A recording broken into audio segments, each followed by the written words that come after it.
we'll do is we'll go up to primitives and choose a sphere. NB to bring up lines. Now what we want to do is we want to change our type from standard to hexahedron. And the reason why we do that is if we're in standard and we're making a model, we have this weird pole at the top and the bottom that gives us a little bit of trouble. So we'll go hexahedron, which is basically a square or a cube that has been smoothed out. Now for segments, we can go to 12, and we will go to and make editable. Now what I like to do is, for this particular model, I would like to make a duplicate. So what we can do is hold down Command and drag, and that'll give us a duplicate of this sphere. Now go to polygons and choose rectangle selection. And for one of the spheres, we'll choose to select this bottom.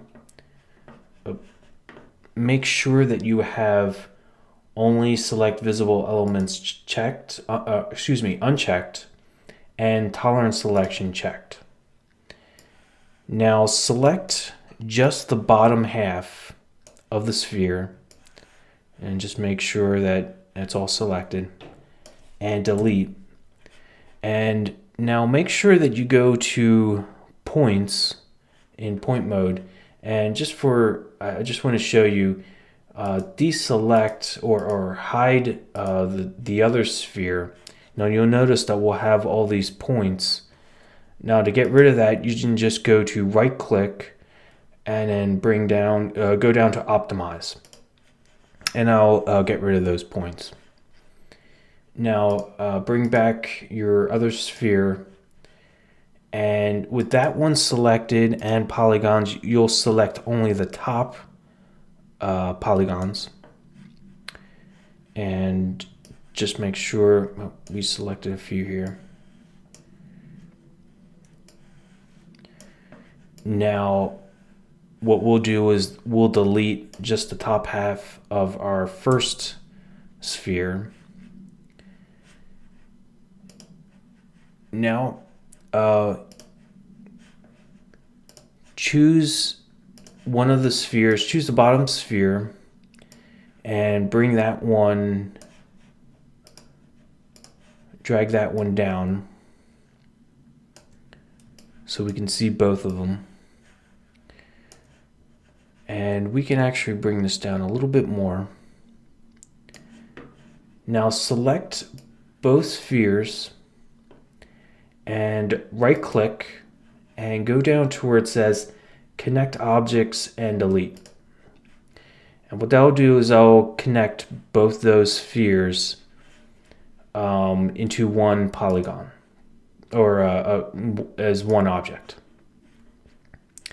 Now go back to polygon mode, and go to lines, and UL on your keyboard will bring up loop selection, and we'll click on the first one as well as the second one, this loop right here. And what we're going to do is we're going to go stitch and sew, which is MP on your keyboard. Now holding down shift first, and then left click and drag all the way up to the corresponding point, and you'll see it builds this geometry. Now I want you to go to polygon mode for a moment, and I want you to Command A to select all.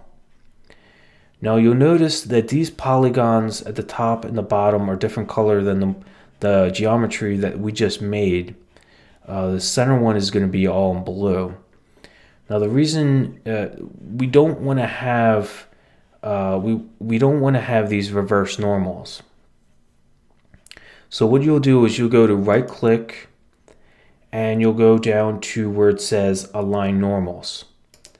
And that'll bring all the polygons into one direction. So we can zoom around, rotate around just to make sure, and we're looking fine here. Now, go back to line mode and deselect here.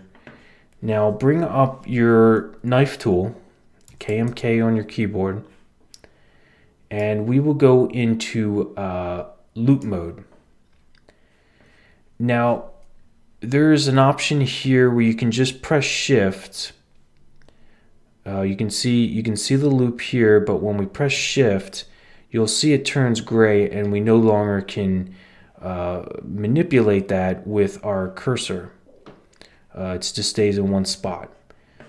Now, we can modify that in our offset. We can bring that up and down.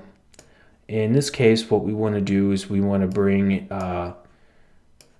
make that 50%. And you'll notice it'll snap right to the 50% mark.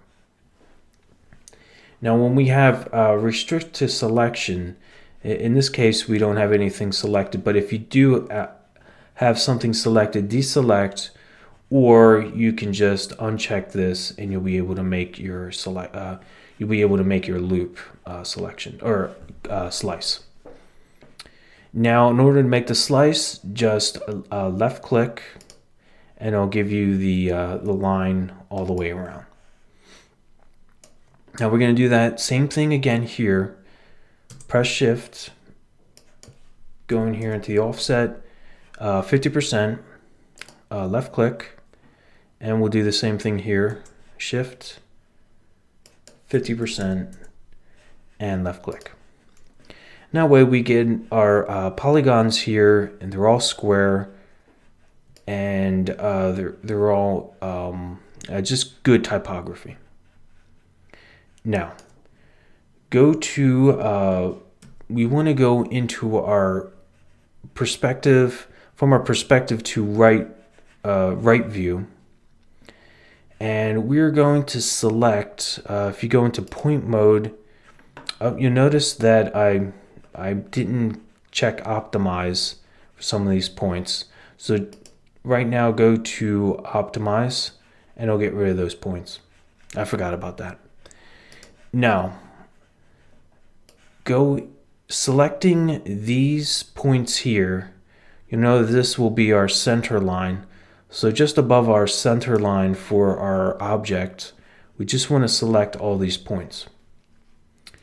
Now what I like to do is R on your keyboard to bring up rotate. And we'll rotate this 90 degrees. And with your direction tool, bring this out over here like this. And we can bring this up a little bit. I would say right here maybe. Now deselect. And what we want to do now is we want to bring up our knife tool and do the same technique that we did before. What we'll do is hold down, or not hold down, but just press Shift and go to our offset and oops, 1 second.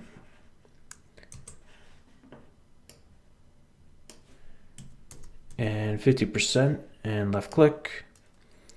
Now for go to live selection and we'll do the same thing, uncheck only select visible elements and select all these points.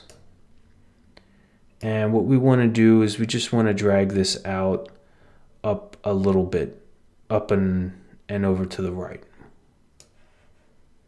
Deselect and bring up your knife tool. Similar as before, Shift, 50%, left click, and same thing here, Shift, 50%, left click. Now bring live selection and grab these points and bring this up over here. What we're just trying to do here is build the shape of our worm. So we're trying to get this just the basic shape, the basic blocking in of our character. Now rectangle selection again, and on this time we'll be selecting these bottom points. Something very similar, we'll just go to our rotation and go to 90 degrees. You can hold down shift and you can go in 10-degree increments. That's what I usually do. And your directional tool, and we want to bring this out over here. Sort of like an S. Think of a worm with, with his the top part of him, or the front part of him, standing up. And what we'll do is deselect, bring up our knife tool, shift 50%, left click, and live selection. And we'll just bring this a little bit over here. Doesn't have to be exact, but we're just trying to get this blocked in. Okay, so let's deselect, bring up our knife tool, shift 50%, left click, shift 50%, left click. Now I like using this technique with the shift and adjusting with the offset. You don't have to be as exact as I do. I like how you can make it exact using the offset, but that's optional. It's not the most important thing that you use it, but I particularly like using that technique. And so what we want to do is similar as before. Just want to kind of bring this out a little bit. Now you'll notice that, there's sort of like a crimp here and there's like a bulge here, but what we're going to be doing is smoothing this out. So deselect, and let's go to perspective view. For perspective, that's F1 on your keyboard. And let's just kind of zoom out so we can see our model. And you can see how that this model, we can adjust it in various different ways. We can use the modeling tools that we have. MC can bring up our brush tool. And we can do smoothing with this particular tool. But it will only be on one side. It won't have symmetry. Now, in order to bring in the symmetry, what we can do is we can deselect. We can select this part, this half. We can do that in polygon mode, and we can go to our front view, which is F4 on your keyboard, and we can select all of these polygons and delete. Now remember, go to your point mode and you'll see all these points, and we can optimize and get rid of those. And F1 to bring in your perspective mode again. Now you'll see we'll have half. And if you go to symmetry up here, it's right in the middle, we can drag our sphere into symmetry, and you'll see whatever we do here on the right side will mirror over into the left side. So bringing back our brush tool again, MC, we can adjust the size of our brush by using the left and right brackets and choosing the mode. We can use smooth, And let's drop our strength all the way down to something very small like 2, so we can just kind of make sure we don't drastically affect our model, at least not yet. And you'll notice it smooths it out. We can bring this up a little bit more, so just so we can see the effect. And we can start smoothing this model out. You can use smear. You can use some of these other pull for some of these adjusting the points and for our model. But what I found using the sculpting tools a little bit more intuitive than using the brush tool for this for the modeling. So that's what I'm going to prefer, and that's what I'm going to show how you do that now. But you're more than welcome to use these modeling tools and see what works well for you. I feel that sculpting is a little bit more intuitive. But the one issue that I find on occasion is that I mess up this point in the center line whenever I'm using some of these tools.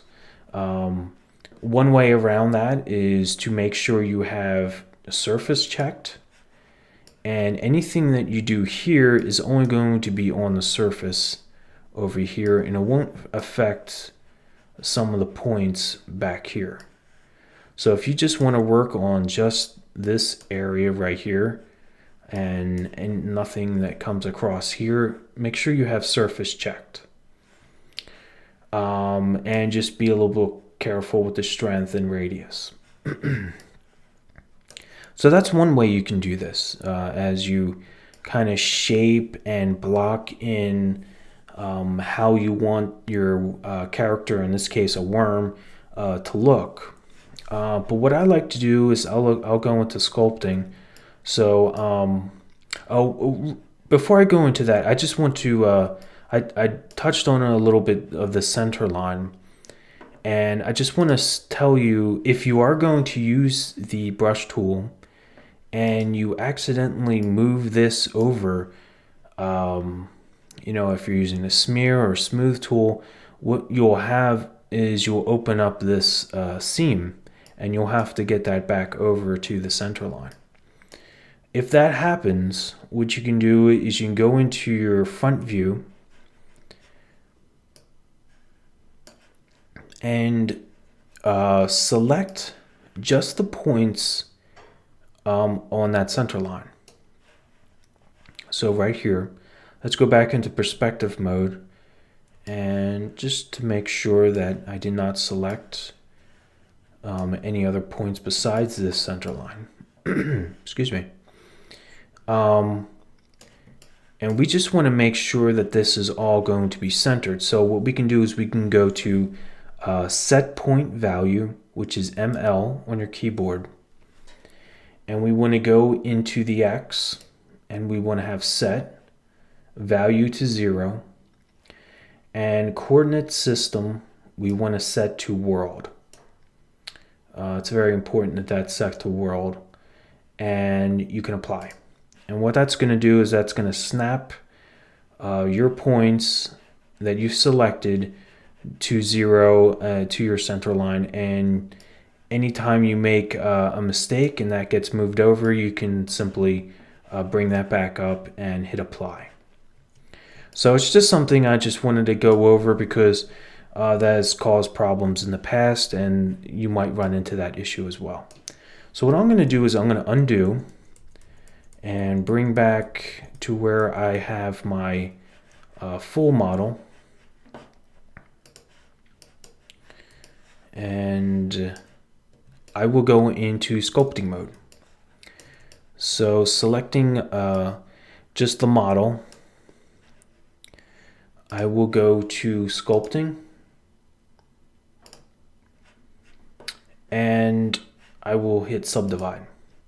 Now I'm only going to check it once because what I want to do is just work on this low resolution model.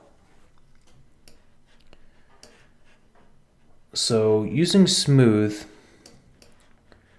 I just want to start smoothing out some of these ripples as we were, developing this, blocking in this worm. It kind of got a little out of shape. So with smooth and as well as symmetry, we'll go into the X. And link symmetry, what link symmetry is when you go to any of your other tools, it will also be symmetry checked. So make sure you do that. Make sure you have link symmetry, because you might be going into some of these other tools and you might only be selecting or adjusting just one side of your model. Okay, so go to smooth. And let's bring the pressure all the way down. You don't want to go too much. And let's bring the size a little bit up as well. Just a little bit more. And let's start smoothing out a little bit of this. This model. Let's bring the pressure down a little bit. And what we want to do is just kind of get the shape of this a little bit better. Let's grab the grab tool and just bring this out a little bit. This will be his back. This will be, his neck region. Well, it's a worm, so there's not going to be really a neck or anything, but we'll have the face here and then the rest of his body right around here. So going back and forth and just kind of, smoothing things out, kind of getting this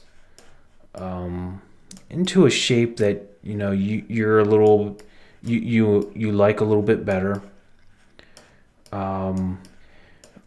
By all means, make sure you take a look at some references for worms. We're going to be making a stylized cartoon of a worm, but the point is that you want to make sure that you make something that appeals to you, and anytime you make a stylized version of anything, really, you would like to have some realism in there as well. It gives it a little bit of, some grounding. It grounds it into some realism. So, a worm is basically just sort of a tube-shaped character or a creature. So we can be pretty certain that what we're doing here is going to be fine. So just smoothing out, going back between your grab and smooth tool. You can spend as much time as you like on here in this mode, and you can shape it as much as you like. But what I'm just trying to do here is just trying to give it a little bit better shape than when we had it. Okay, so what I want to do in the next lesson is I would like to put in some eyes, and then what we're going to do is we're going to be bringing this into a UV program called UVLayout. And what we're going to do is we're going to be building the UVs for our model. You would need UVLayout from Hedis. It's not a part of Cinema 4D, but it's a program that I like and that I've been using for a little while. And it's very useful, and it makes it very easy to make UVs. So make sure you have that. If you are comfortable doing UVs in Cinema 4D or another program, that's fine. But in the next lesson, I'll show you how to do that. And I think you'll really enjoy it if you haven't used Hedis, UVLayout from Hedis. All right, thanks for watching. In this lesson, we will start to add the eye sockets to our model, and then we'll bring into the object into UVLayout made by Hedis. So starting out, we were doing some sculpting and just kind of giving a blocking in to this worm character. So right now you'll notice that we'll have a sculpting tag which will keep us from doing using our usual tools that we use for modeling.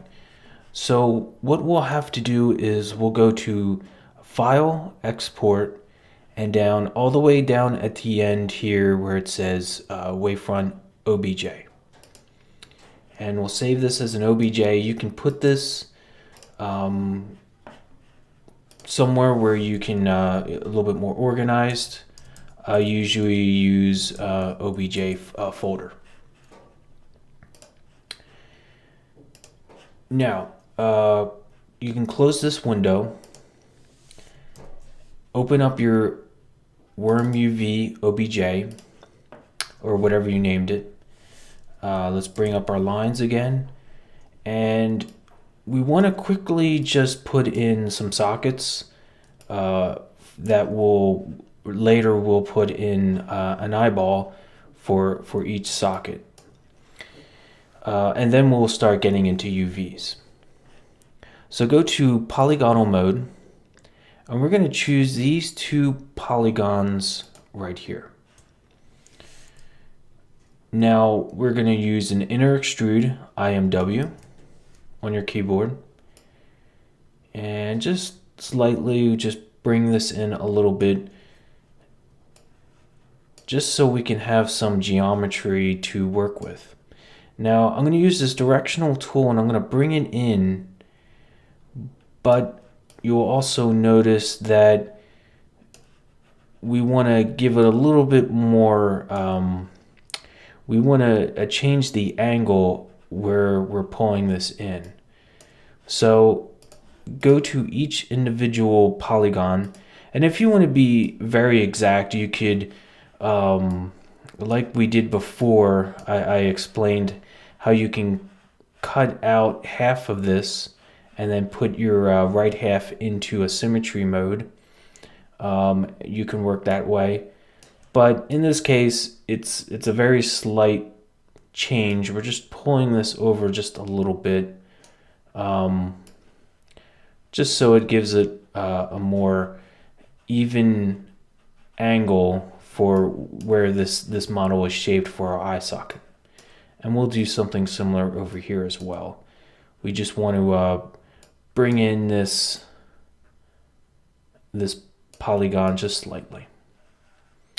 Okay, and that's pretty much all we're going to be doing. We're going to have a model for just the eyeballs that we'll put in for our character.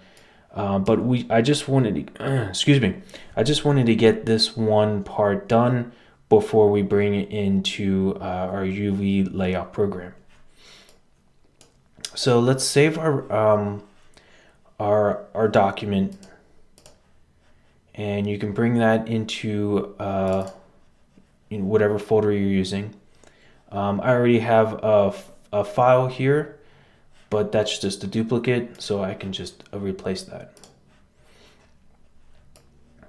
Now, what we can do now is we're going to be doing the same exact thing as we did before when we went from sculpting to our modeling. We're just going to go to File, Export, and then OBJ. And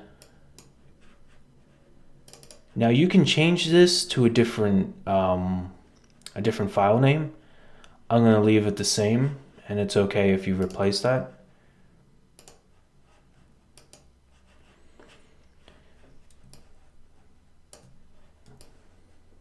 Okay. Now let's open up your UVLayout.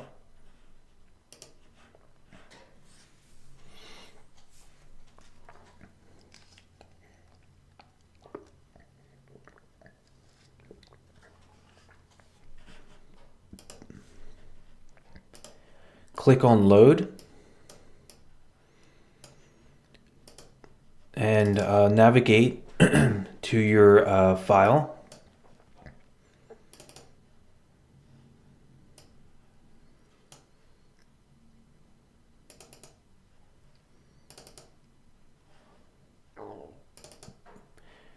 Now open up your OBJ, or the name that you the file name that you named it.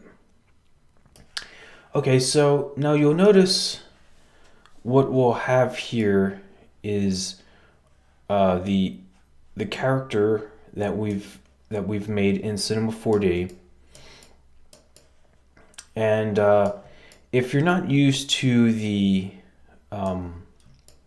this program, it's a little bit slightly different than Cinema 4D, obviously with interface, but also in how we use our mouse and keyboard in order to perform the tasks that we need. So just rotating around, you'll be just using your left mouse, and you'll use your right mouse and drag for moving directionally.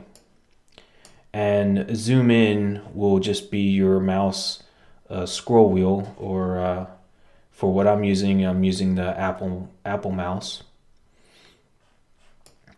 So what we're going to be doing is we're going to be slicing this up in the three-dimensional view. And we'll have a few different views. We'll have our UV view, and we don't have any UVs yet. We'll have the editor, which we'll be working in now, and we'll also have the 3D view that we can just view our model. So going back to editor, and you can also navigate to these different views with your keyboard. On your keyboard, you can use 1, 2, and 3. We'll bring up each of those views. So in editor, what we want to do is we want to start cutting along the lines in order to give us separate UVs. So this is a very basic model. There's not arms and legs and wings and horns, but the same process will be used throughout all of your creations. But how we'll do this is you'll hover over a line that you want to cut, and you'll press C on your keyboard. Now you'll notice this line, the yellow lines and the red line. Those are going to be all the places where you're going to be making a cut. Now, usually you don't want to make a seam right on the face. So I usually remove those, and the way you do that is just hover over with your cursor and press delete on your keyboard, and you'll be able to remove those lines, or where the highlight where you'll be going to be cutting. Now normally, if we're going to just making a cut,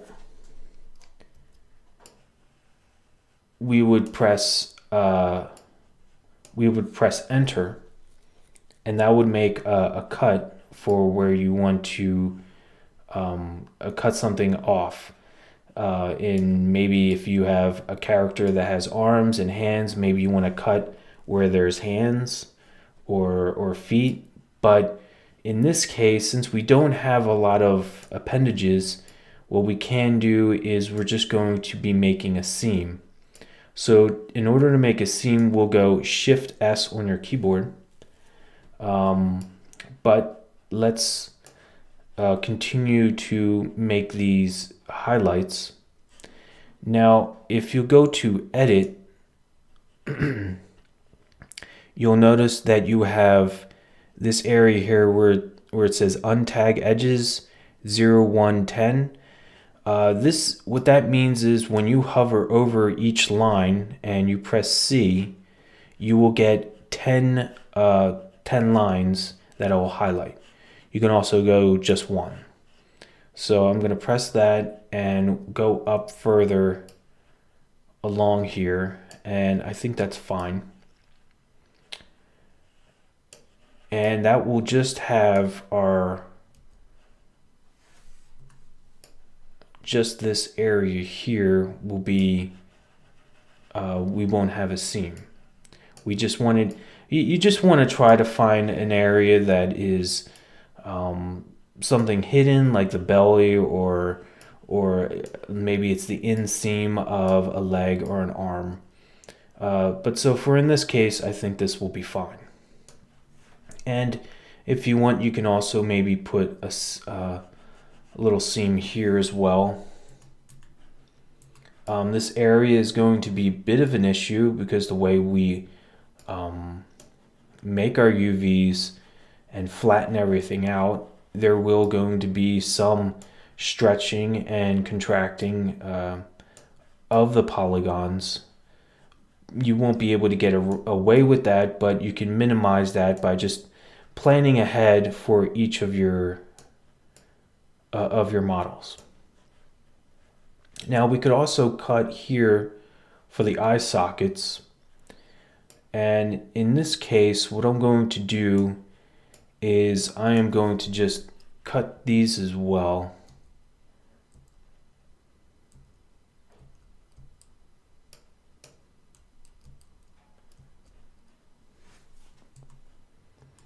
And delete these other, oops. Let me zoom in a little bit. And let me delete these lines that I accidentally clicked on. And we can do this over here as well. Now there is a symmetry function that you can do as well. But because we don't have too much to work with here, we won't really need a symmetry.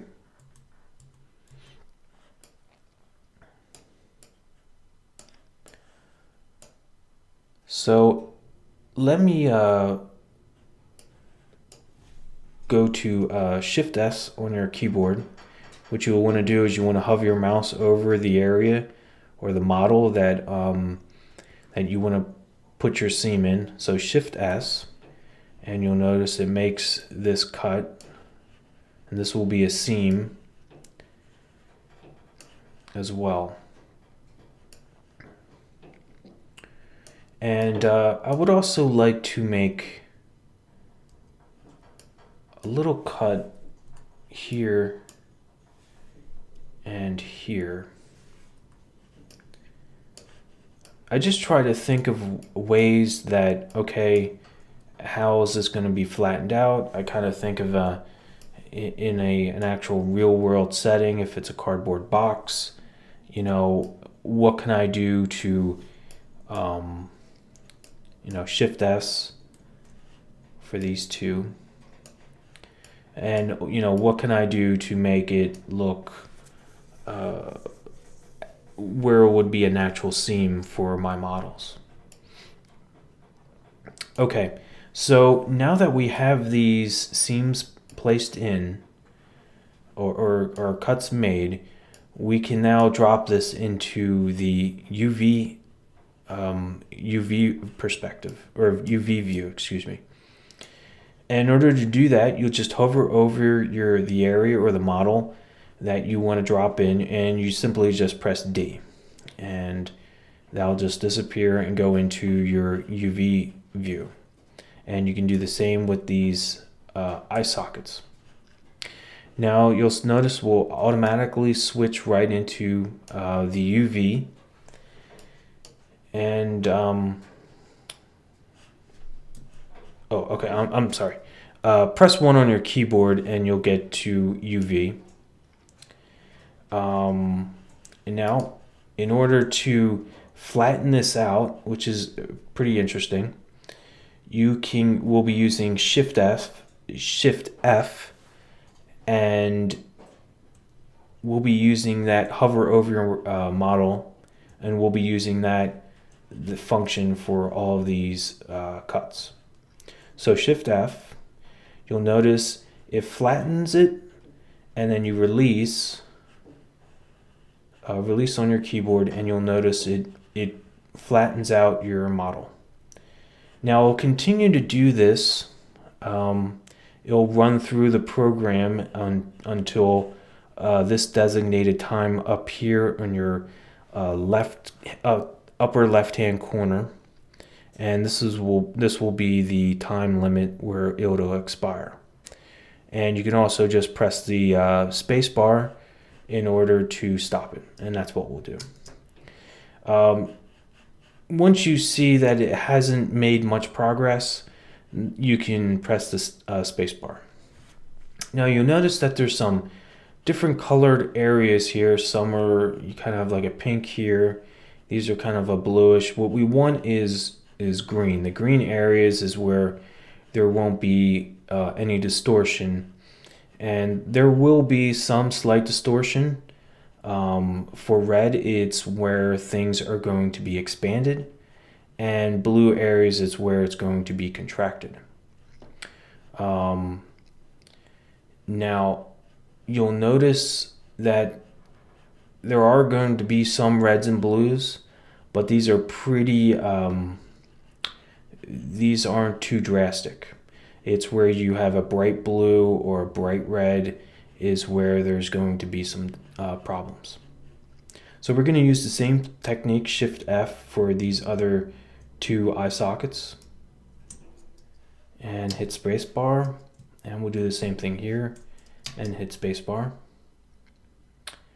And now what we're going to do is we're going to pack these UVs. So you'll go into here, into your navigation bar on your left, and press pack, the pack button. And you can simply just push this button here, pack all. And then you'll have your UVs.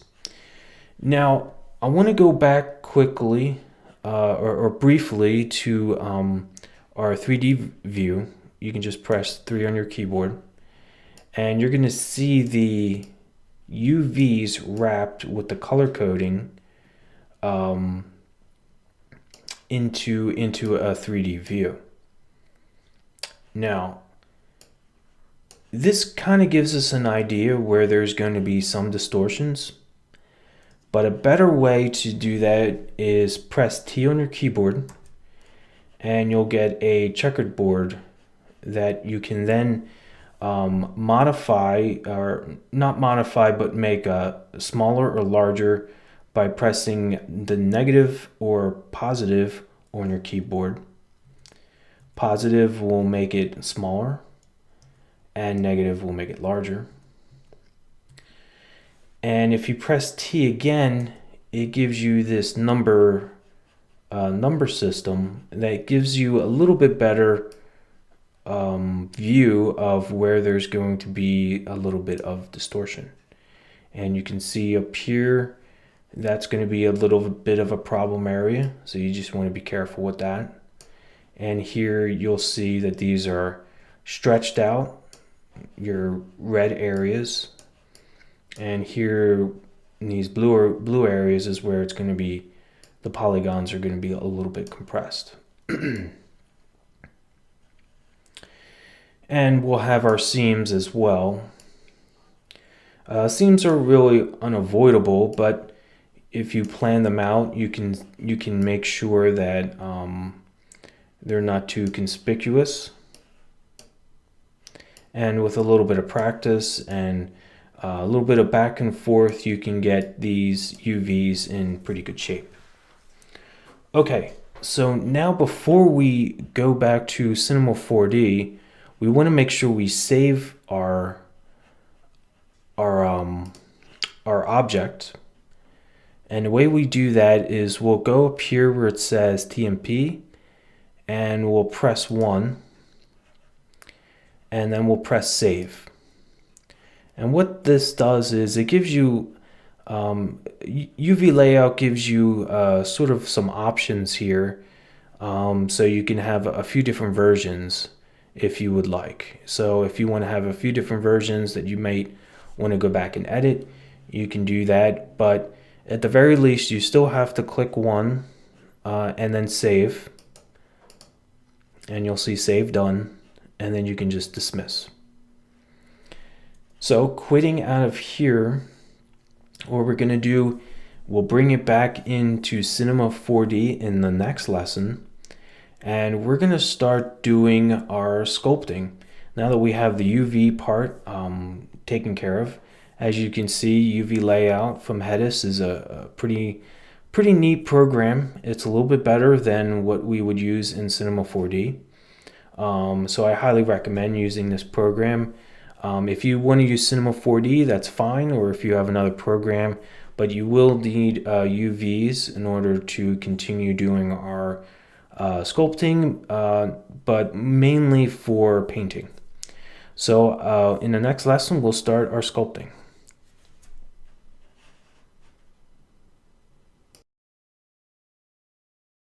In this lesson, we'll be doing a sculpting of our worm character. Now, we just did the UVs in UVLayout by Hedis. Now we're going to bring this, the OBJ that you originally had, that you made, that you saved in UVLayout, and you're going to import that back into Cinema 4D. So what you would do is you would just go to File, Open, and go to your OBJ and open that up. So now that we have our creature, what we want to do is, before we get into sculpting, what we want to do is we want to model the eyes and have that in place before we start sculpting. That way we have something to work around. So the way we're going to do that is we're just going to open up a sphere. So go to your primitives, grab a sphere, and let's hide your creature. You can just name this worm or creature or character or something like that.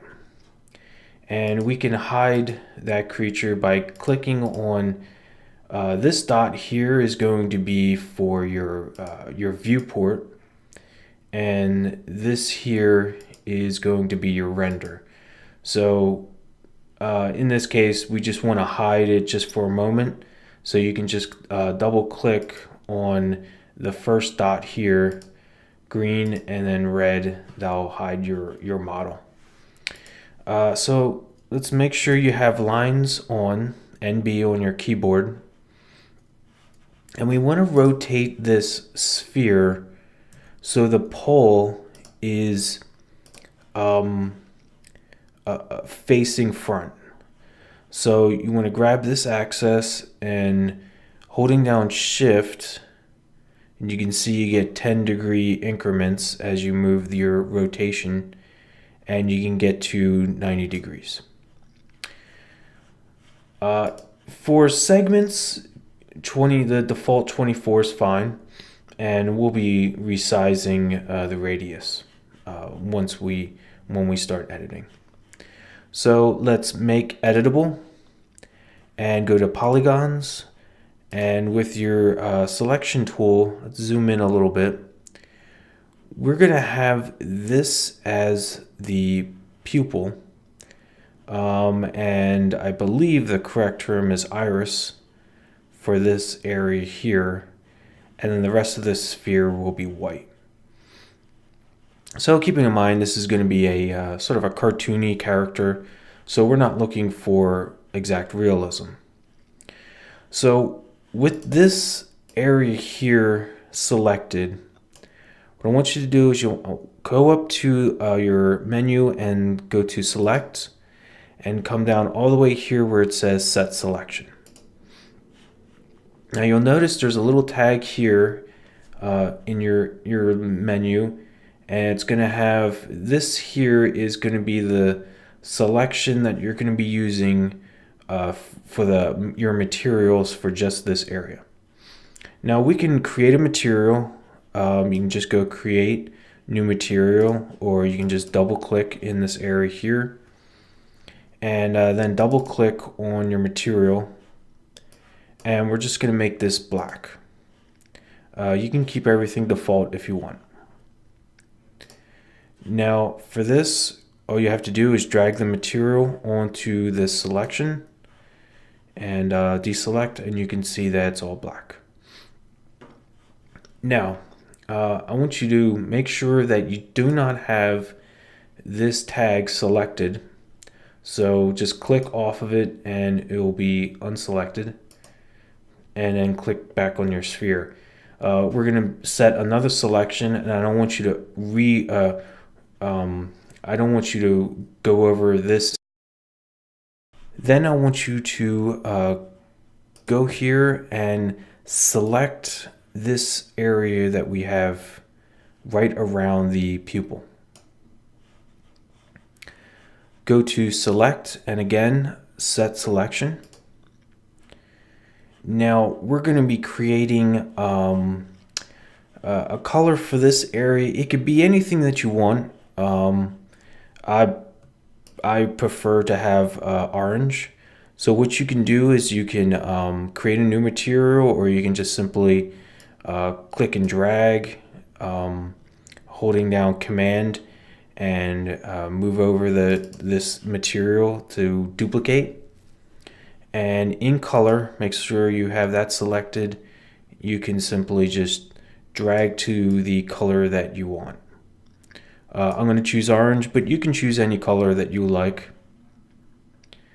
And then simply drag this onto the selected polygons that you selected.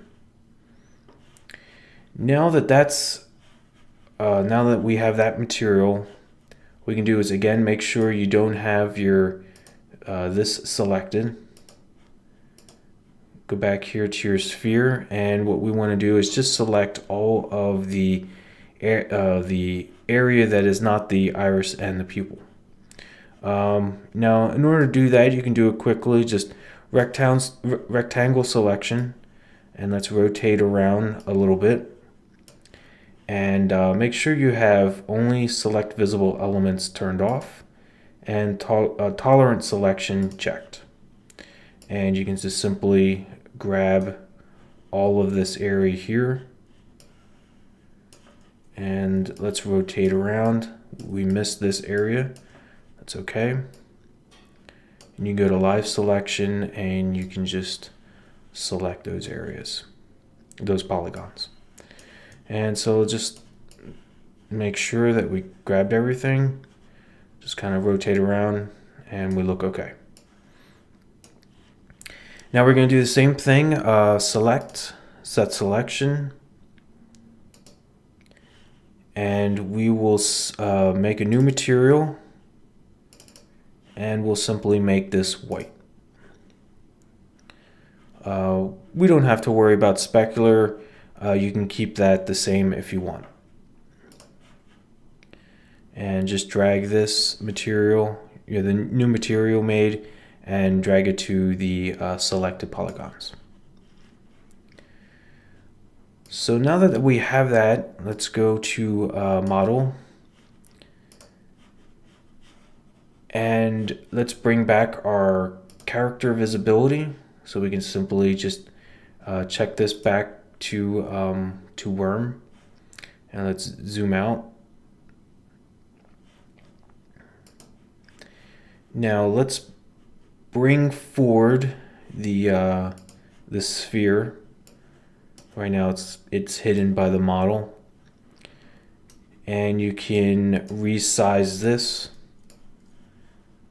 and get this into position.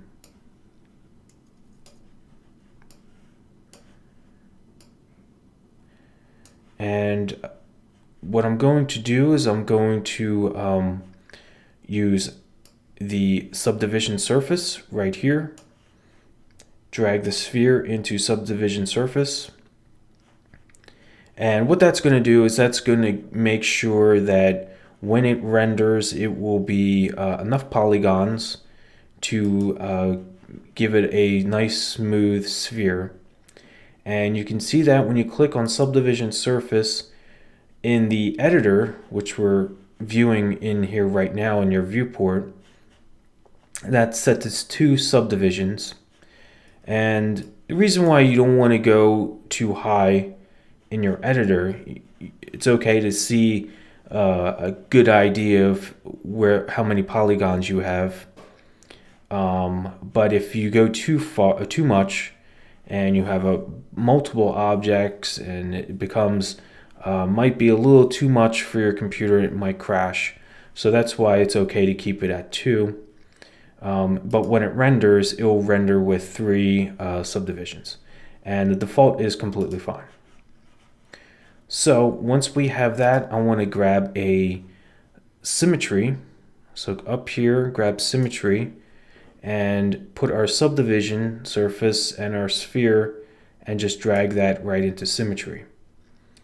Now go back to your sphere, and we can just drag this over to the right, and you'll notice that we have our 2 eyes. That way it keeps it, make sure that it's completely symmetrical, and we can move that into place, just making sure that you have sphere, and don't select any of these other 2. Just make sure you have sphere when you're putting it into place. So let's rotate around here. It's a little too large. Let's kind of zoom that or resize that, and that should be fine.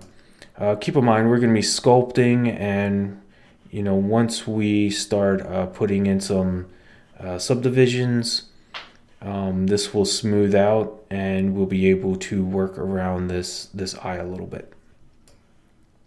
And we can always resize this as well as we go through the process. Okay. Eyes usually give a character, interest. So automatically eyes will give a more humanizing effect for your character. It seems like anytime you put eyes on any character, or the 2 things that I always look at is eyes and feet. You can put eyes on a coffee mug, and it'll give it personality. Same with feet. So now that we have that, now we can start going into sculpting. So in order to do that, let's save. Now we already have our UVs, and you can check that by going to your UV edit, and let's make sure that you have your worm selected. UV edit. Oops, excuse me. And we can check this box here. Just click on that, and you'll notice right here you will have your UVs. And that's just one way to check. So going back to sculpting, and that will be more important when we're painting, but I just wanted to make sure that once you brought in your OBJ, after you're finished with the UV layout and going through all of that, bringing it back into Cinema 4D, that's how you'll check that your UVs are in your object. Okay. So select your model, and in sculpting, you will click subdivide. Just click that once, and go back to your you can go back to your objects by clicking on this tab here, and you'll notice it puts in a sculpting tag.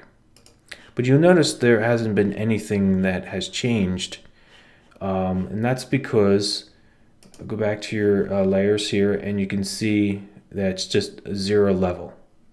So you'll have to click one more time, and that will give you a level 1, and you'll notice that it adds in the geometry. Okay, and you can see everything is a little bit smoother, And at this point, you can turn off lines and A on your keyboard. And we'll be going up the levels as we start sculpting. Now, I like to make sure that I do the base shape before I UV and before I start sculpting. I don't want to make major changes to my model at this phase. What I like to do is only do some surface work and maybe very slight model, maybe thickening or smoothing. But for the most part, I want to keep it exactly how I want it, how the shape of how I want it. Consider this a silhouette. I want to make sure that that's exactly the same. What we're doing here is just giving it the surface some sculpting. And when we bake out our map, our displacement map, it's going to be minimal in terms of pulling shapes and polygons. We do most of that in the modeling process. So, what I want to do now is I want to start putting in, I would like to put in a mouth right here.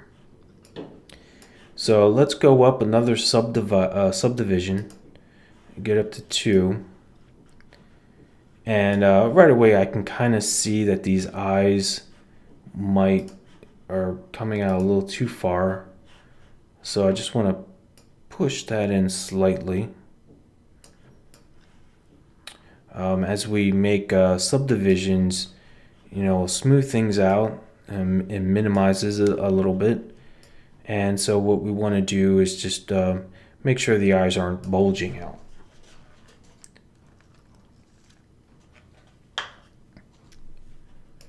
Okay, so let's go back to sculpting and let's choose knife. Now, what I want you to do is I want you to go to symmetry and I want you to check the symmetry in the X. So if you go back to your model, you'll see this white dot on the mirroring where your cursor is. And that's how you know you'll have symmetry on. But I also want you to link symmetry. And the reason why we do that, the reason why we have this checked, is because any tool that we use will also have symmetry on. So we don't have to keep checking it on each tool that we use. So I want to put in a mouth. I'm going to have him smiling, but you can do whatever mouth shape that you want. But I'm just going to simply, let's make sure our settings are correct. Now we have the size might be a little bit too large, so let's drop that down. Pressure is definitely too much, so I want to drag this down. And we can do a test. You can use steady stroke, and what steady stroke is you'll notice, let's bring this up a little bit. I like to be around maybe even 8 is fine. So when you click and drag, you'll have a little blue line and you can see it a little bit. It just makes your cut a little bit smoother. Let me undo. I want to drop down the size more, and let's bring up the pressure.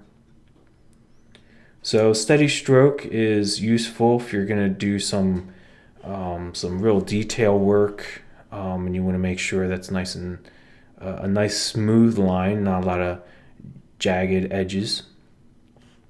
Let's also bring down the pinch a little bit. Let's try that setting. And let's give this a try. And what I'm noticing is it's probably not enough geometry. So let's undo. Let's bring up the subdivision and we can go up to 4. And let's see how this works. Okay. So you just want to make sure you have enough geometry in order to start cutting with your knife. Now, I still think that's a little bit too too much pressure, so let's undo. And it's a little bit of a back and forth. You just want to kind of make sure. Let's bring up the size a little bit, and we have our pinch. Should be okay. So give it a few different tries and see what works for you. And I think that's okay. Now, the setting that we have here should be fine for this belly area. If you want to adjust that, that's okay as well. But we're going to have sort of like a belly for our worm. So we're going to drag this. And we're going to bring this all the way down to the edge. To the end of our character, and we'll just drag it around here, and then meet right down at the bottom. Okay. And now we want to just kind of drag across and give it some of these cross lines. So let me undo. I kind of feel like I want to be very close to this line. I think that looks a little bit better.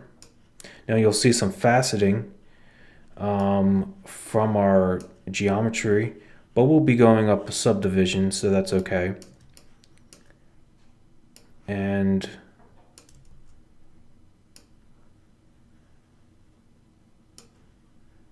we just want to put in these lines that go across here.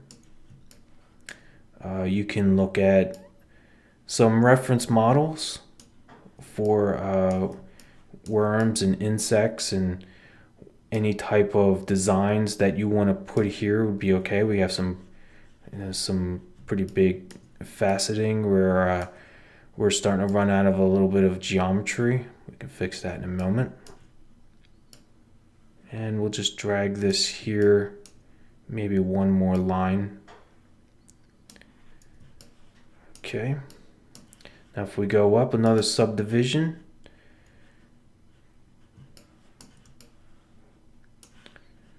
go up another one.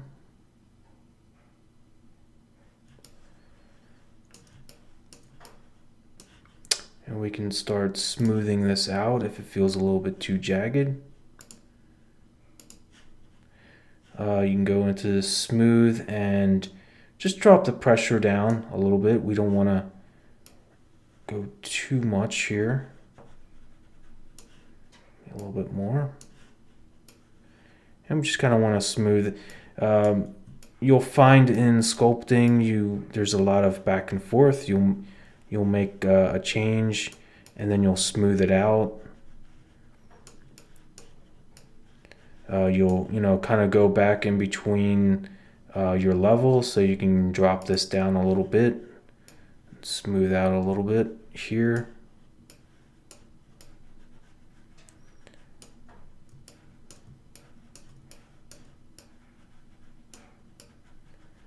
And it's really just sort of a back and forth process of making cuts and smoothing, adding more geometry, or not really geometry, but you can almost think of it as clay. And I just kind of want to smooth out areas that look a little rough to you. And we'll bring this up a little bit.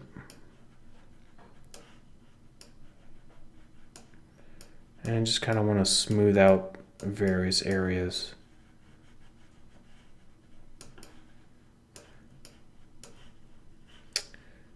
Let's see here. Kind of do a pinch. And that kind of helps a little bit.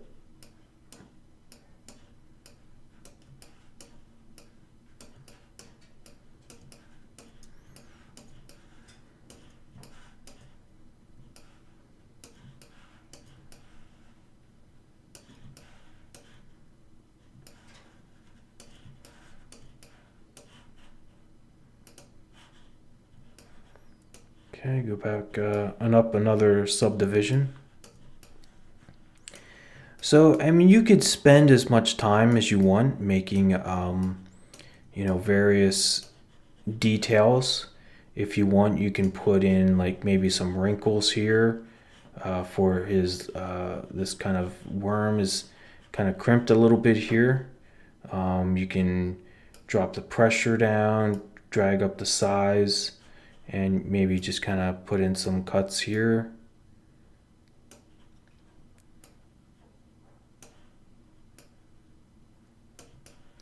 Maybe that's where our folds are for the worm. So there's various different things that you can do. We're going to keep this pretty simple. This is kind of an introductory to Cinema 4D sculpting. But you can use pull if you want to add a little bit more shape around the eyes.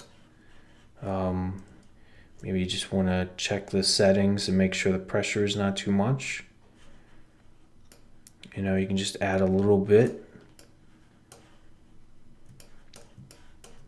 to the sides. You can pretty much do whatever you would like. You can add a little bit of a bulge for where these folds are using pull.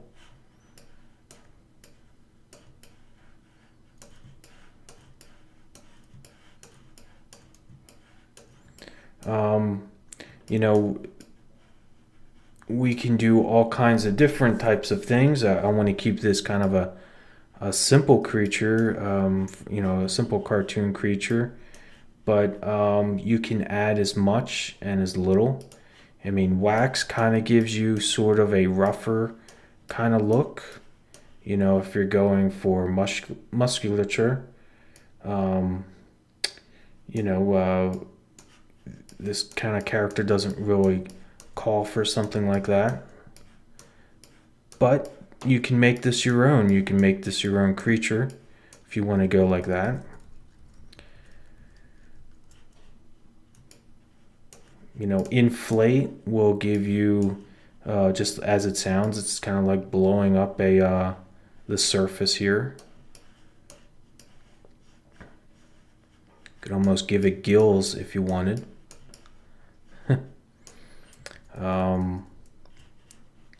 Flatten just will, again, just as it sounds, you can flatten the surface out a little bit. Kind of working with shapes like this, sculpting like that, but I prefer to keep it nice and smooth. We have different other areas. Scrape is kind of similar to flatten. It's kind of like scraping the clay a little bit. Grab, of course, we didn't really use grab. We used it when we did our modeling, but we could give this maybe a more flat, not flattened, but like you can make it feel its weight a little bit more as it's pressing down against the surface. So there's various different things you can do. I'm just going to keep this simple. So we can save this. Now we have our levels at 6. And you can smooth this as much as you want. But once we go into bake, once we're settled with everything, you can go to bake sculpt objects right down here. And click on that.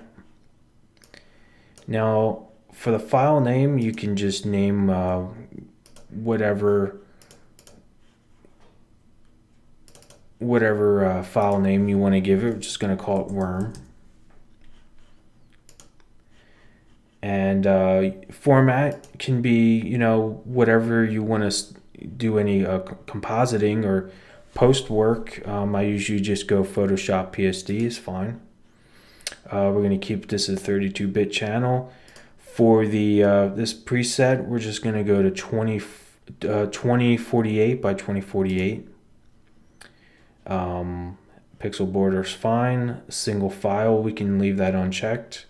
We do want to leave a check for create a result copy. So we'll have a result, plus we'll still have our sculpting model that we can go back to. Now we can click on options. Now you can start with whatever level that you want. We have 6, you can go down to 5. We're going to leave it at 6, and you can have the resulting character at 0. I'm going to press 1. We're just going to go up 1 level. And we're going to choose displacement, normal, and ambient occlusion. Optimal mapping you want to leave off.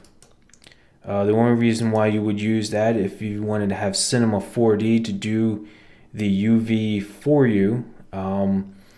That doesn't give us a whole lot of control. So, and you already did the UVs in UVLayout by Hedis. So we can leave that off. And for settings, we don't really want to mess with this too much. We're not going to be doing any type of animating at this point. So method is fine with all these settings, are just fine. Now we can do a preview, and we'll have a preview in this box. And you can see it's going through. We do have 6 levels. So when we do bake, it is going to take a minute or 2, depending on your computer. So let's press bake. And we'll let it run through this process. It is a pretty simple character, so it's not going to take an extremely long time. But depending on the performance of your computer, it may vary. So once this goes through, we'll have another copy. Okay, it's already finished. And you can close this box, and you can go to your startup. And you'll notice that you're seeing both models right now. You're seeing the worm that we just made and the sculpting worm that you were working on. So you can hide that. And make sure you check the rendering. So turn that off as well, or check that to red as well, because we're going to do a render. Now if you go here, you can see that we have our material made. So you can double click on that, and you can see it's made the displacement. It's made our normal map, and we do have we do have our normal, displacement, and diffusion will be our ambient occlusion. And when we do our painting, we'll be putting the map in here, but I'll show you how to do that in the next lesson. So we can click off here, and we can just do a render, a quick render. You can put the settings as whatever you choose. I'm going to go 1280 by 720, and we don't really have to save, but we can do anti-aliasing. We can choose best, and that's fine. And we can just zoom out a little bit, kind of center this, and let's rotate around a little bit so we can see the face. And let's do a render. And you can see that it has completely rendered. Now we used 6 for our levels. We had 6. Let me close this box, this render, and if you go back to your character worm, we can check that, and let's hide our model that we just made. And if you go to sculpting, let's see. Okay. Now you can see a polygonal count right here. And, you know, we have 1,000,000 polygons. But once we bring it down to, we had it at 2. We have a polygon count of 4,224. So let's bring this back up again. So that's a huge savings in terms of resolution. Once we do some, you could bring this into, you know, some animation. So we definitely brought this down to a level where it's more workable for whatever your final output will be. You know, if it's rigging, you can rig it up and do animation or pose or whatever you would like to do. You wouldn't be working with such a high setting. Okay, so we finished this part. Now we can start bringing it into body paint for Cinema 4D and start giving it some color and start. The color process is kind of the part where it really starts to come to life. So in the next lesson, we'll be doing painting, and we'll get closer to where we can start rendering, putting in some lighting and rendering. That'll be in the next few lessons. Okay, I'll see you then.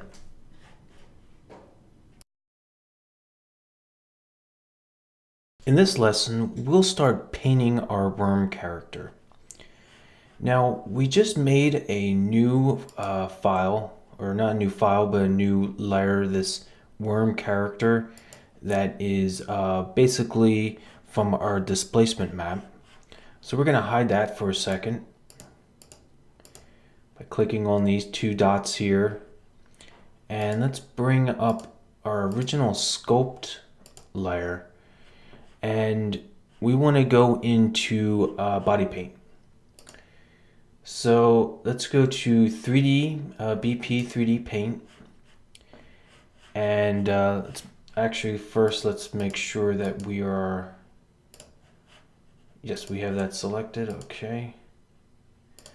3D body paint. And now what we want to do is we want to click on this icon here, the setup wizard. Now, first we want to uncheck these 2 here, and we just want our original worm sculpt character. So we're just going to click next. We want to uncheck recalculate UV because we've already done that. Everything else here is fine. Single material mode. And what we want to do is just color. In terms of size, we want to uncheck automatic, and we just want to put in our custom 2048. 2048. And everything else is fine. So you can click finish and close. And now we can start putting in a base color. So in order to do that, we want to check the layers here. This is going to be our background. So we can fill that layer is fine. And then we can go to color, and we can choose a color that we like. I like this color.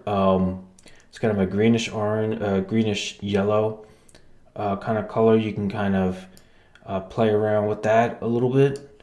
But you can choose any color that you like. So let's go to this gradient, click and hold, and then this last icon, click on that, and then oops, wait a minute, try again, and then that will fill this this background layer completely. So you don't have to paint in, you can just fill that. It works similar to like the paint bucket in Photoshop. In fact, a lot of these tools are going to be very similar to Photoshop tools if you've ever used that program. So now let's create a new layer. And what I want to do is I want to paint this belly area. Let's zoom around and kind of give it like kind of a pale color, maybe a pale green. So let's go back to our colors and let's kind of choose something a little bit paler. Make sure we get their layer correct, and we can start painting in this area. Now let's go to our brush, and you can change the settings here, make this a little bit larger. We can increase the hardness a little bit if we want to do it that way. I think that's a little too large, and let's bring up the hardness up a little bit. And we can start painting. You'll notice that there's that seam, but that's okay because we're going to be painting that one color. And you can zoom in here. What I like to do is start with a larger brush and then finish up with a smaller brush for some of the finer details. So it's kind of just paint in this area. And you can use colors that you feel are a little bit better. You know, I'm choosing sort of a pale color for this, for the belly area. And so just kind of fill in this area. And you'll notice if you want to try to get it as much as possible before we start bringing in a smaller brush. And if you have brushes in Photoshop that maybe you've downloaded or you made yourself, you can bring those same brushes into Cinema 4D and you can use those as well. So that's a nice feature.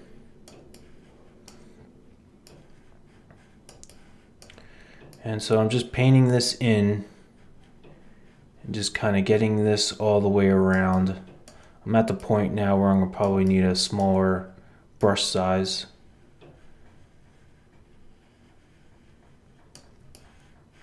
And then just kind of bring that around.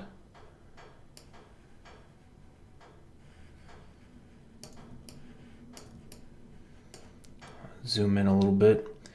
So now what I want to do is I want to start using a smaller size and see how that looks. And then just get really tight into this. We used a knife tool to kind of cut in. Just want to get really close to that edge without going over. And if you do, you can always erase. You have this erase tool that you can use to if you go over a little bit. And keep in mind this is also on a layer, so you can turn this on and off. You notice in my viewport it's you'll have to click that on and off there. And you have all the same settings. If you feel like it's a little too bright, you can maybe bring down this opacity here, this percentage, and you can notice you can cut that down or you can bring that up. And you also have blending modes if you want to lighten. Some of these won't give you too much of a difference. Here this one makes it a little bit brighter with overlay, and you can try a few of these different blending modes, give you a different, you know, kind of a look, but I'm going to stay with just the normal one. And I'm just going to work my way around and just paint in the rest of this area.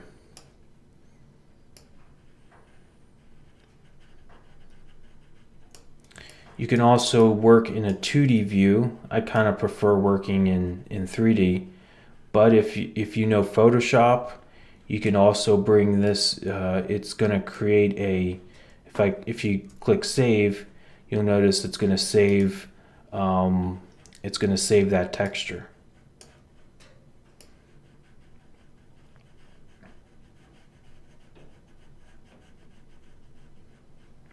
and that usually comes in as a TIFF file, so you can open that up in Photoshop and you can maybe do a little bit more intricate work. I like to do that if I'm going to be doing some kind of pattern.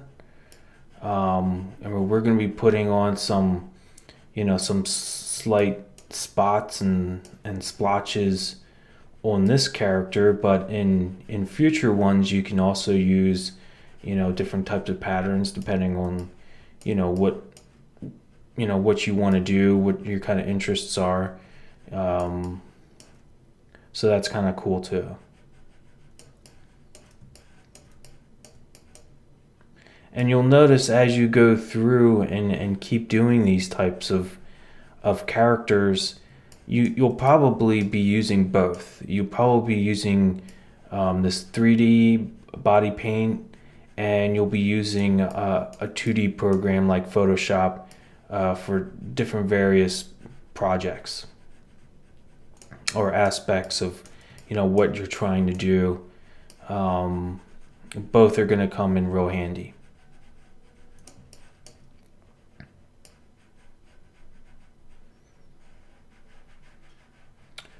Okay, so now that we have this belly fully painted, I just want to go around and just kind of check it a little bit. I think that's okay. No missed spots. Zoom out a little bit. Now, what I want to do is, you have these little lines in here, but what you can also do is kind of darken up a little bit of these creases, so it gives it a little bit of a shadow. So the way you can do that is use dodge, and that's this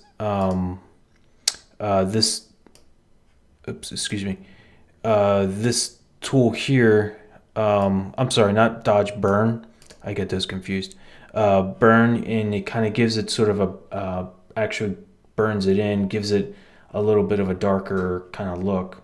So I want to just increase the size of my brush a little bit.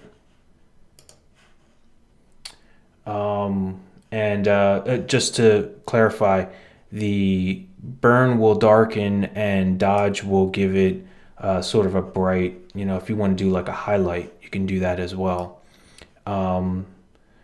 So let's burn this in a little bit, and you can see it gets a little bit darker. And it's just a slight kind of nuance that you want to give, but I think it gives it a little bit of extra detail, which looks kind of nice. So you just want to go back and forth on these lines here, and that will give it just a little bit of extra, just detail, a little extra nuance. And as you do these, you'll find your own sort of flourishes that you'll add to your characters. You start combining techniques and ideas, and as your skill keeps going forward, you can start combining a lot of these tools, and give you some really nice looks. And again, this is a layer, so you can turn it off. If you don't like it, you can try again on another layer and see what works. Maybe blend them together. There's lots of different options that you can use in order to make something look maybe stronger, or maybe it's a little too strong. You want to bring it down a little bit. Again, you can use these percentages to drop that down. Okay, so now that that's done, what I want to do is I want to start adding in sort of like these dots on the back of our character, of our little worm character here. So what I want to do is I want to make a new layer. And if I haven't explained this section here, this will be a new layer right here. And then what we have here is new layer set, which is basically a folder that you would use in Photoshop. This would duplicate the layer if you need a copy, and this will delete that layer if you want to get rid of it and throw it in the trash. So I can just name this belly, and I'll name this spots.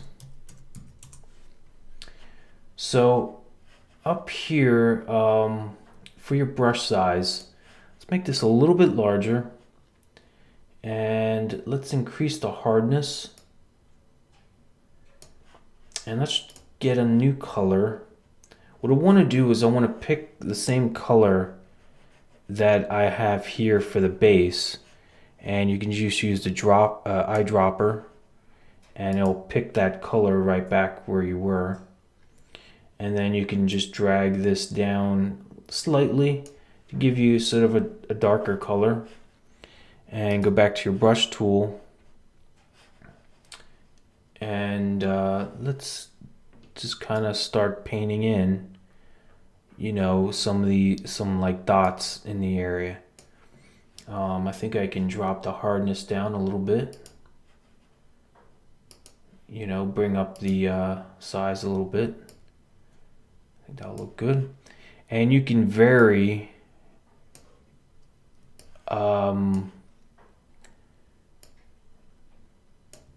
the size. You can vary that a little bit, and you can notice this is where our seam is, so don't paint on that or it's going to be a little bit distorted.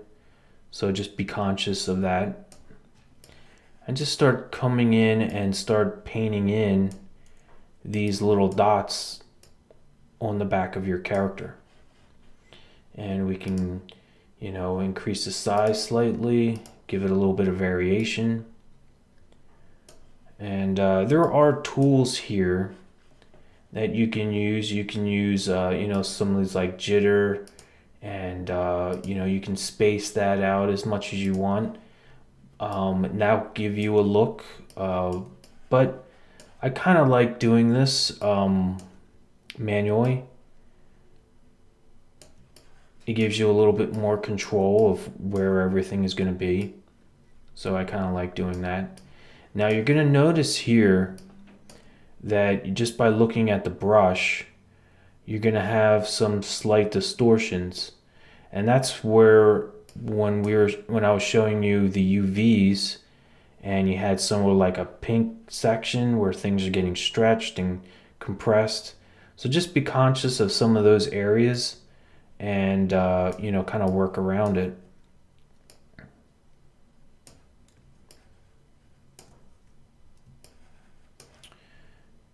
And so spend some time and put in, you know, as many spots as you like to, you know, put in. You can put them back here as well.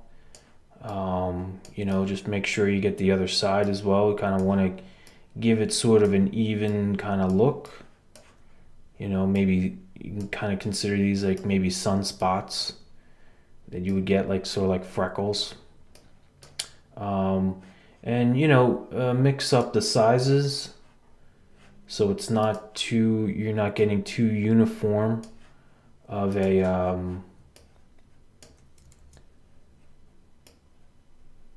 let's try bringing up the hardness a little bit.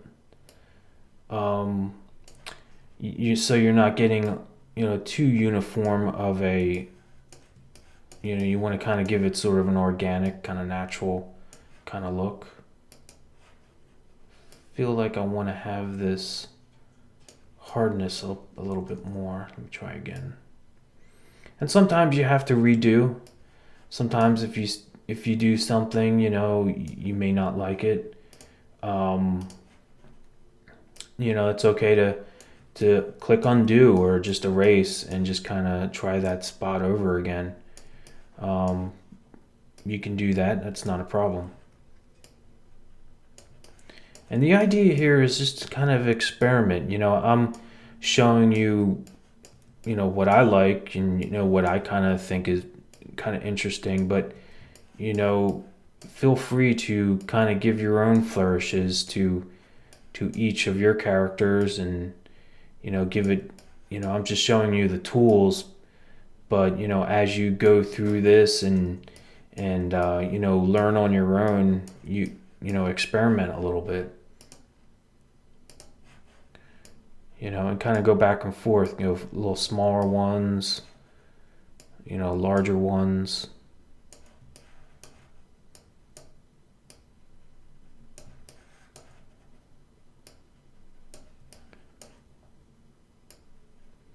And just always be careful where that seam is going to be.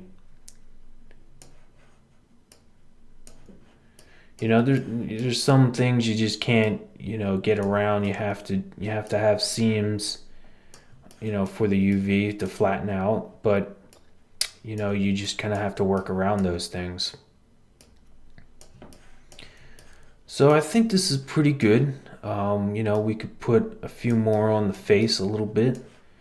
We can drop this size down a little bit. Maybe put a few right on the face. I think that would look okay. Break up the size a little bit. I feel like the smaller ones get a little jaggy for my taste, so I kind of stick with some of the larger ones. And you'll see here there's a little bit of a distortion, so you just kind of have to work around it. I feel like there's a big space right here where I just want to fill in with a few.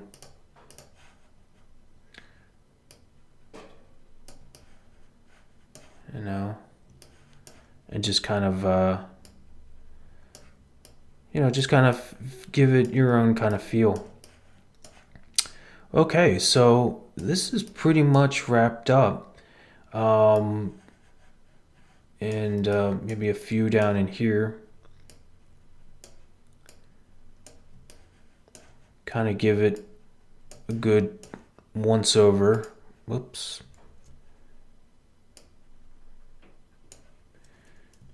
And let's kind of zoom out and see how it looks. I think that looks pretty good. So here we pretty much got our worm character all finished. So we're finished with this lesson, but in the next lesson, we're going to start putting our character in sort of a setting and work on some lighting and getting this rendered out so it starts looking, like a professional character that we made in Cinema 4D. All right, I'll see you in the next lesson.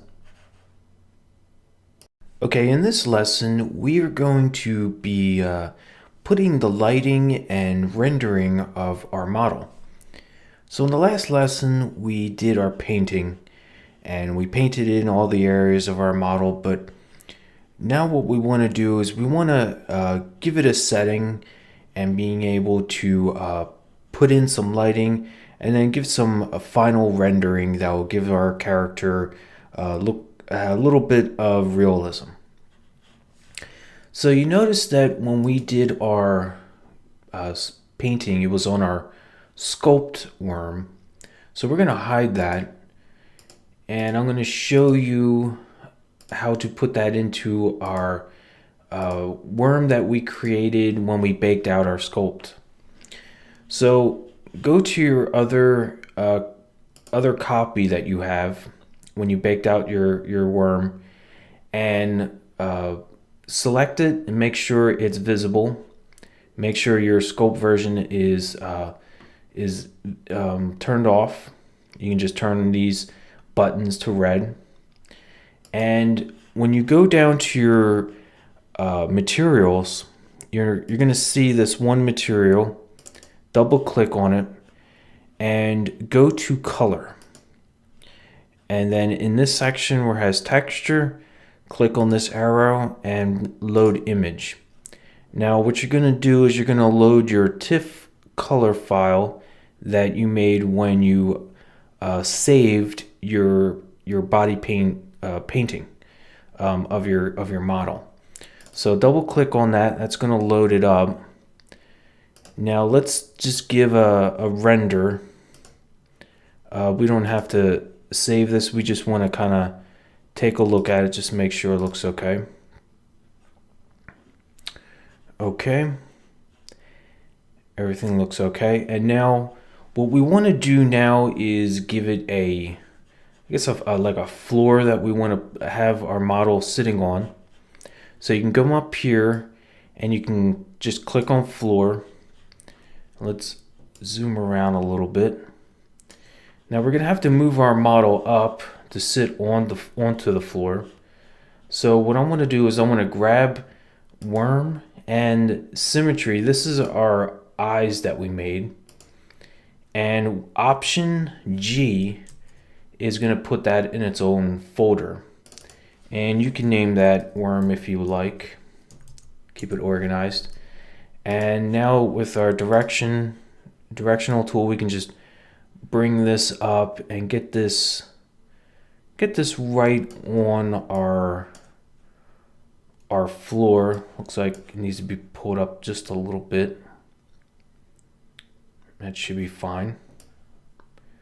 You can kind of see it's poking through the bottom. And I'm okay if if it's under a little bit. Now let me zoom out.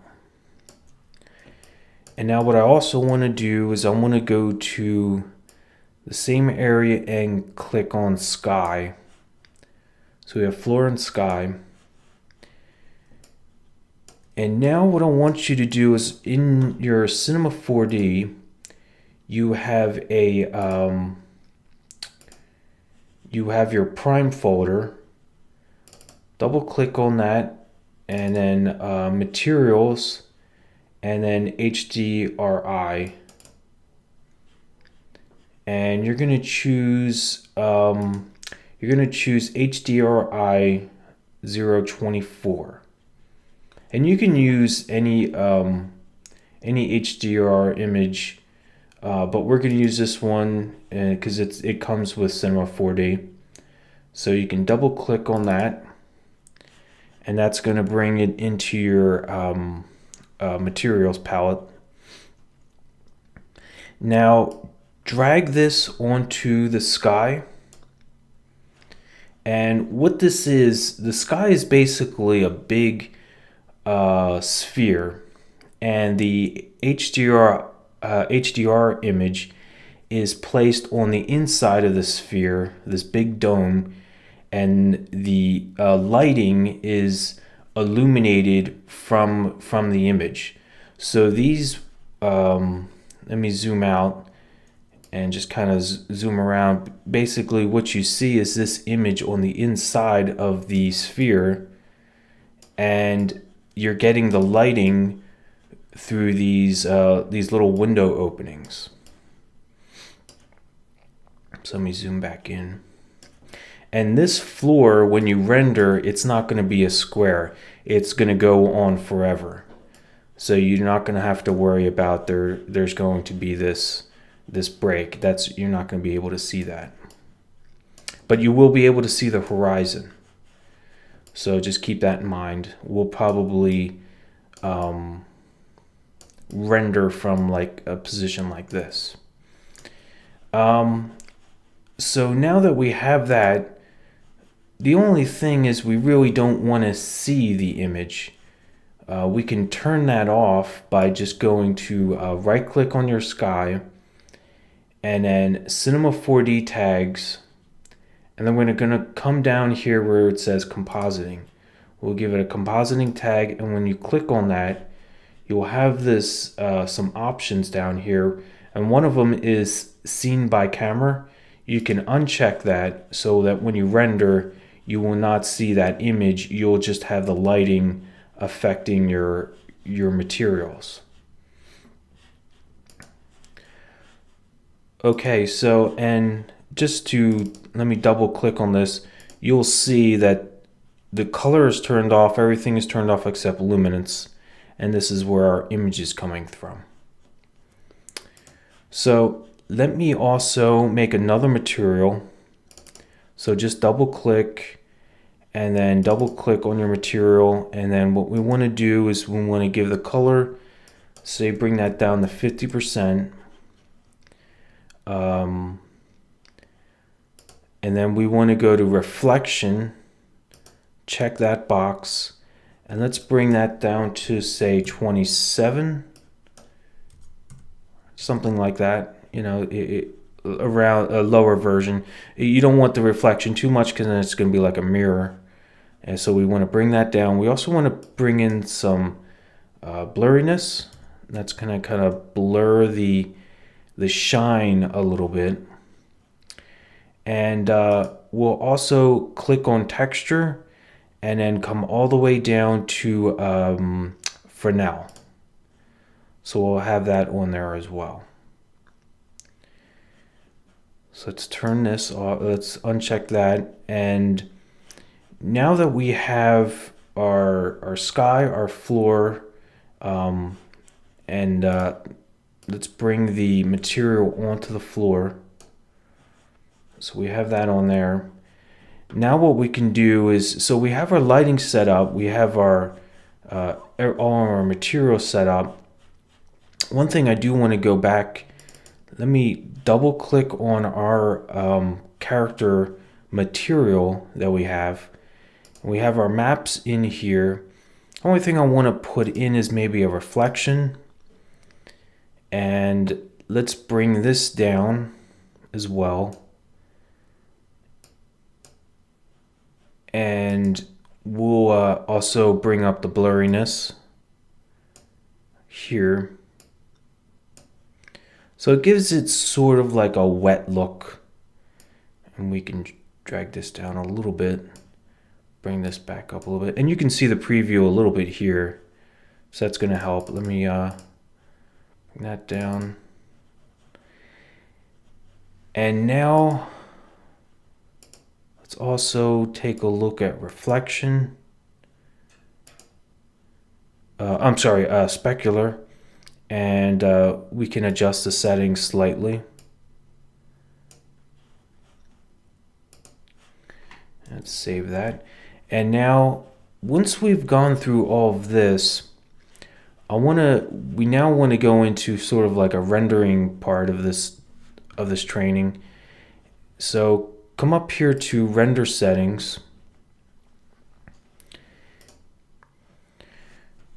Now for our render settings, what we want to do is we want to have a global illumination effect in order for the HDRI image lighting to affect our model. So we can go to our effects and then come down here where it says global illumination. And normally I would use a standard render, but there are good cases where you can use physical render as well. So let's click on physical render and click on physical, and right here where it says sampler, make sure you have progressives checked. The reason why I like progressive is that it will start off real grainy when it starts rendering, and then it will tighten up until you get a render that you really like. And it's a good way to see if your shot is set up right, if your lighting is set up, or if you can see right away if something is wrong. And then you can go back and fix it. Now go back to global illumination, and we want to check a few things here. We want to see for our primary is this QMC, and our secondary we can also set to QMC. Where it says samples, we can go to custom sample count, and we can bump this up. The higher you'll get a better quality, but it'll also be longer render times. So you can set that at something, you know, like 100 or so, and then we should be good for a good render. Now keep in mind this will take a little bit, so when you render this out, also let's first take a look at something. When we click on render, I want to see how the lighting is affecting our model. So if you click on render, you can see a few things right away. You can kind of see the lighting is the window light is coming from the behind, so we can change that by just rotating around. So let's close this.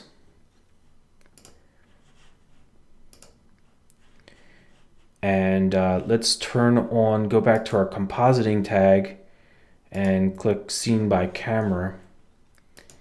And we can go to our physical sky and R on your keyboard for rotate. We can just simply rotate this around.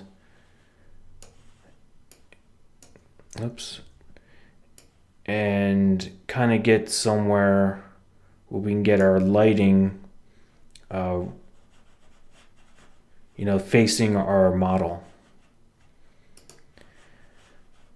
So let's go back to our render settings. Output can be whatever you like. We can have a save. We can save it to a file that you like. I make a folder called render, and I'll just make a test 2 or whatever. I usually go Photoshop PSD, but you can use whatever format you like. And anti-aliasing, we don't really have to mess with that. We have our global illumination, we should be good. So let's go into here and render. And again, you can kind of see a better idea right away of how the lighting is. And we can see that it's right in our, right into the face of our model, which is good, instead of from behind. So this will take a while, but what I can do is show you a render that I already had. And let me just navigate to where I had that set up. And as you can see, this will be your final output. And you can kind of see where we did the reflections. We have our character full painted. We can see the specular. We can see a little bit of the reflections. The lighting is coming from the front. We've done a lot of different things in this video. We modeled, we sculpt, we did UVs and UVLayout by Hedis. We've done our painting, lighting, and rendering. And we put everything together onto our lower res model with our displacement maps. So this gives you a full and complete process and pipeline of how you would go about creating a character in Cinema 4D and using UVLayout by Hedis. So I hope you enjoyed this video, and I hope you think it was informative and it'll help you with your characters in the future. Thank you.